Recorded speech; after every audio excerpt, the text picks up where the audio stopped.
How much does a Krispy Kreme franchise cost and make? Is Krispy Kreme closing stores? Do you want to own one? And do they have dark secrets hidden from the general public?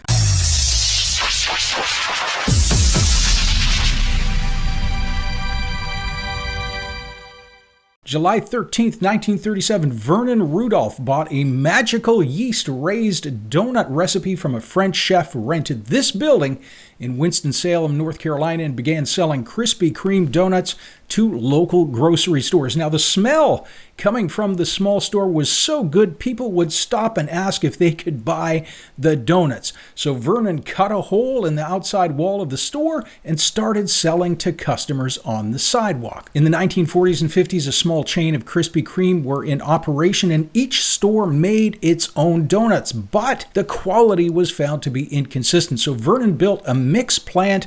He delivered the same dry mix to each and every store. The company built special automated equipment over the years that would become Krispy Kreme's specialty. The 60s saw Krispy Kreme expand across the Southeast, and the founder passed away in 1973. Beatrice Foods acquired the company in 1976. Now, as often the case with big corporations, they tried to cut costs by changing the recipes and changing the signage. Franchisees were not happy. They formed a group that actually reacquired. They rebought Krispy Kreme in 1982 and went back to the original ways. New York opened in 1996, California 1999, Canada the first international location, and at one point Krispy Kreme had over 700 locations international. They became publicly listed on the stock exchange in 2000. Within a few years of listing, shares were up to around $50, and Krispy Kreme was creating 3 billion donuts a year. It was then that Krispy Kreme got busted by the SEC for securities violations. According to the SEC, between approximately February 2003 and May 2004, Krispy Kreme fraudulently inflated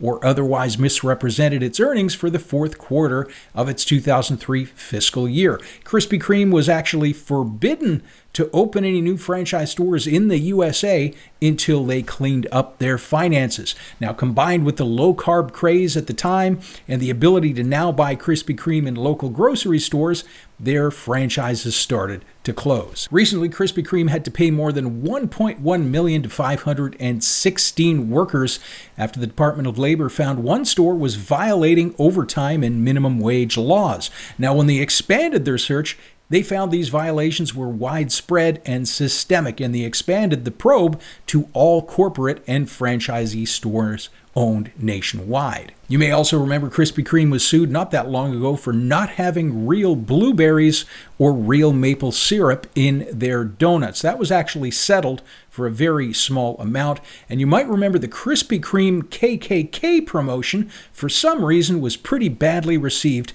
in social media. The company has also recently closed its main processing plant. They've laid off 102 workers, leaving the retail shelf-stable snack aisle business after less than 3 years. As of 2021, Krispy Kreme was down to 123 franchisee-owned stores in the USA. Now notice, they've closed 82 franchisee-owned stores over the past 3 years, and they say they've got intentions to close at least a dozen more in 2023. It's quite possible Krispy Kreme would be under 100 franchisee-owned stores in the USA in the near future. It's interesting to note, in Australia, Krispy Kreme does not have franchisee-owned stores. They are all owned and operated by corporate. If you are interested in buying a Krispy Kreme, a Hot Light Theater store ranges between $2 million and just over $4 million. And for a fresh shop, you're looking at between about $600 to $1.7 million.